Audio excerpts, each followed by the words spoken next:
देखिए साथियों, आज मैं कोई भाषण नहीं दे रहा हूं। आज मैं वो बात कह रहा हूं जो सिस्टम को सुनना चाहिए था। जब अन्याय हुआ तब आप चुप थे, जब बेइज्जती हुई तब आप चुप थे, जब जूता फेंका गया तब आप चुप थे। गवई साहब दलित समाज से आते थे, उनके साथ जो हुआ सिर्फ एक व्यक्ति का नहीं, पूरे समाज का अपमान था। उस वक्त टीवी बोला ना, अखबार बोला ना, बड़े बड़े एंकर बोले, क्योंकि पीड़ित दलित था, क्योंकि उसकी जाति कमजोर मानी जाती है, क्योंकि उसकी आवाज दबाई जा सकती है। आज रोज यही खेल चल रहा है। दलित, पिछड़ा, किसान, आदिवासी, अल्पसंख्यक अगर पढ़ लिख कर आगे बढ़ जाए, अगर अफसर बन जाए, अगर कुर्सी तक पहुंच जाए, तो उसे चैन से काम नहीं करने दिया जाता है। कभी भ्रष्टाचार का आरोप, कभी जांच, कभी मीडिया ट्रायल, कभी चरित्र हत्या, और फिर कहा जाता देखो ये भी वैसा ही निकला, यही सिस्टम की चाल है। और मजे की बात यह है कि जातिवादी के खिलाफ वही लड़ सकता है जिस पर कोई ना दाग हो। ये नियम किसने बनाया? जिसने कभी जातिवाद झेला ही नहीं। मैं दिन रात जातिवाद के खिलाफ खबरें चलाता हूँ, लिखता हूँ, बोलता हूँ, सवाल करता हूँ, तो मुझे ही जातिवादी कह दिया जाता है। सोचिए जरा, जो आग में जला है, अगर वही आग के खिलाफ बोले तो उसे ही आग लगाने वाला बता दिया जाए। मुझे इनके सर्टिफिकेट की कोई फर्क नहीं पड़ता, क्योंकि हम लोग कोई शौक से नहीं लड़ रहे हैं। हम जाति के शिकार लोग हैं, हम जाति के पीड़ित लोग हैं। हमारी पूरी जिंदगी इसी सिस्टम में कट जाती है।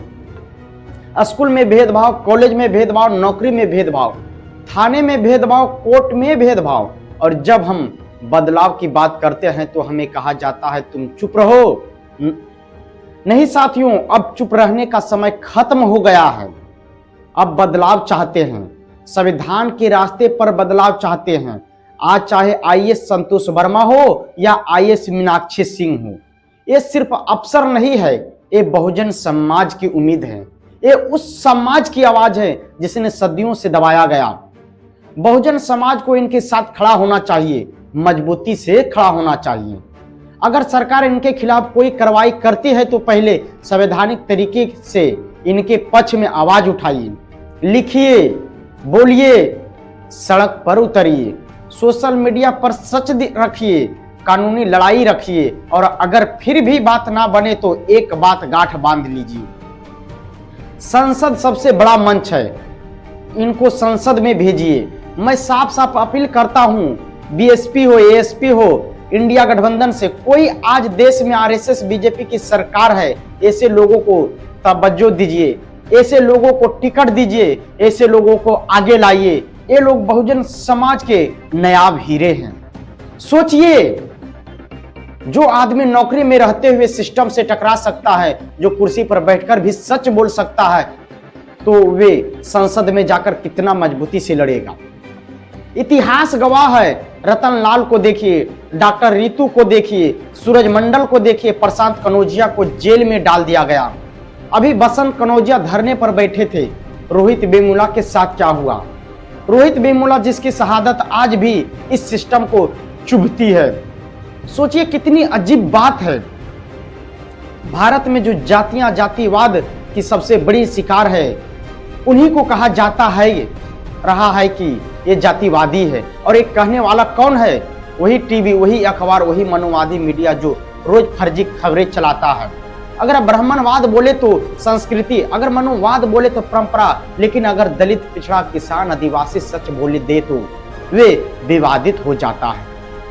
इनके मुंह से श्लोक झरते हैं, ज्ञान झरता है, लेकिन दिल में नफरत भरी होती है। अब ये खेल बहुजन समाज समझने लगा है। अब लोग जागने लगे हैं कि कौन दोस्त है, कौन दुश्मन है, और कौन एजेंडा चला रहा है। इसलिए मैं कहता हूं, हमें और लिखना पड़ेगा, हमें और बोलना पड़ेगा, हमें और लड़ना पड़ेगा संविधान के दायरे में, लेकिन डर के बिना। दलित आवाज नंबर 1 चुप नहीं बैठेगा, ना झुकेगा, ना रुकेगा, ना बिकेगा। ये लड़ाई रुकेगी नहीं, ये आवाज दबेगी नहीं। ये बहुजन समाज की आवाज है, और ये आवाज अब हर गली, हर गांव, हर संसद तक पहुंचेगी। धन्यवाद। मैं अमर कुमार मांझी। वीडियो को लाइक करें, शेयर करें, कमेंट करना ना भूले। जय भीम, जय संविधान, जय बहुजन। बहुजन से जुड़े हर खबर पाने के लिए दलित आवाज नंबर 1 चैनल को सब्सक्राइब करें।